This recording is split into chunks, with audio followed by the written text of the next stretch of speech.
Hello, this is Dr. Emmanuel in this Ezra 7:10 bite-sized study, and in this one we continue looking at 50 Hebrew words every Christian should know. This time we are in part 2. And the word we're going to be looking at is this one here, BAYIT. BAYIT. And BAYIT means house. Kind of like this here. This is a typical 4-bedroomed ancient Israelite house that many people owned in Israel during the monarchy and even going into the 1st, 2nd centuries.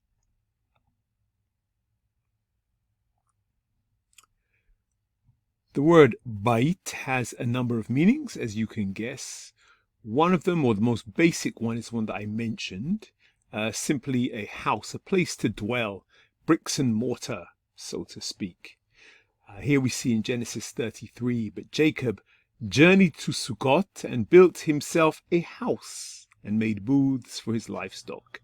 And this is simply that. He made a house in which to live.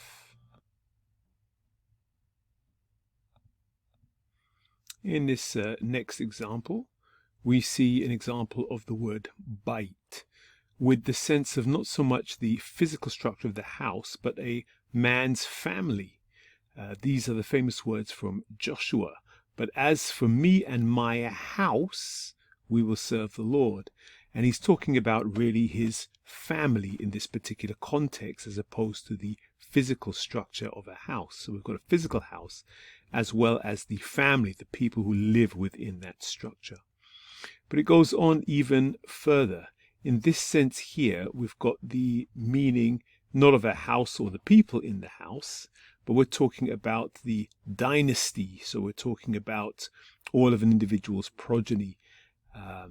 In here we have the words of Jeroboam. Just after he split the kingdom, he was worried that his subjects in the north were going to go down and worship in Judah in the south at the temple. And he says, Jeremiah said in his heart, now the kingdom will turn back to the house of David.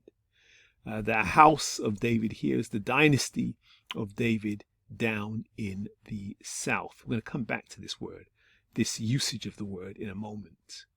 And it can also mean something else. It can also be a direct reference to the temple, the house. In modern Hebrew, I'll add, the Temple Mount is called Har HaBayit, the mountain of the house, which is a reference to the temple.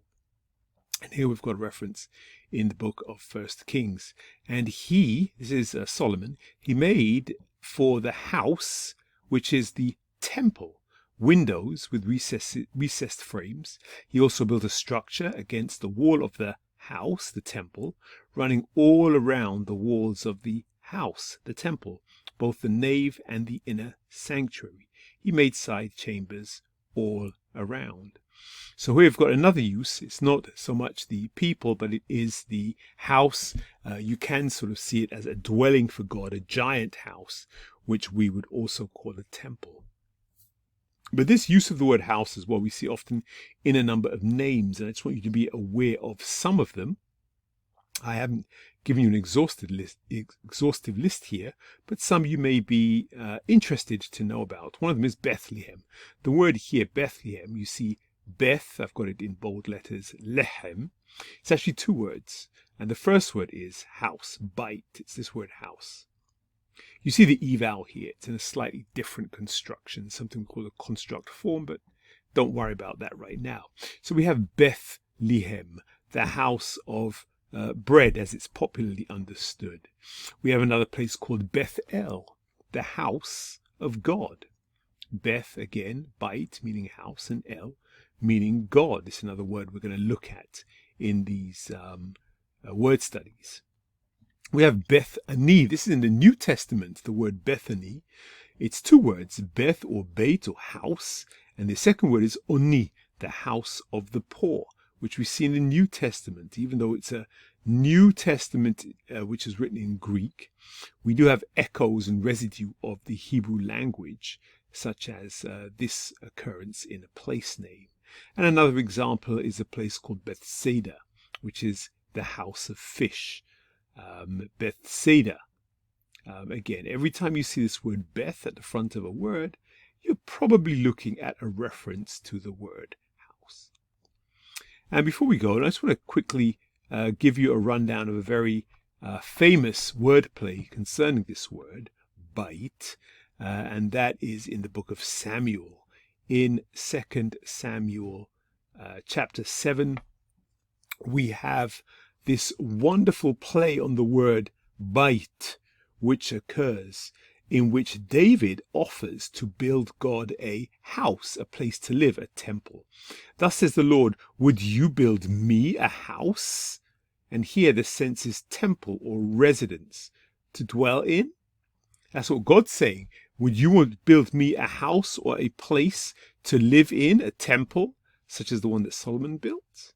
And then God continues in his reply. He says, moreover, the Lord declares to you that the Lord will make you a house.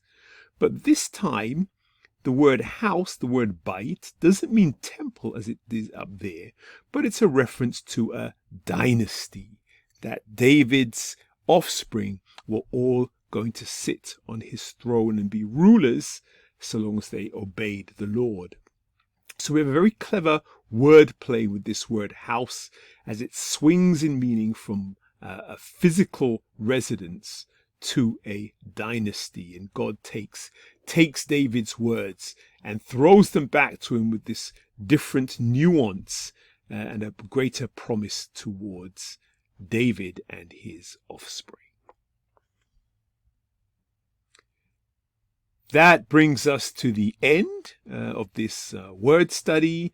Please don't forget to subscribe and like if you want more content. And don't forget as well to visit the site ezra710.com.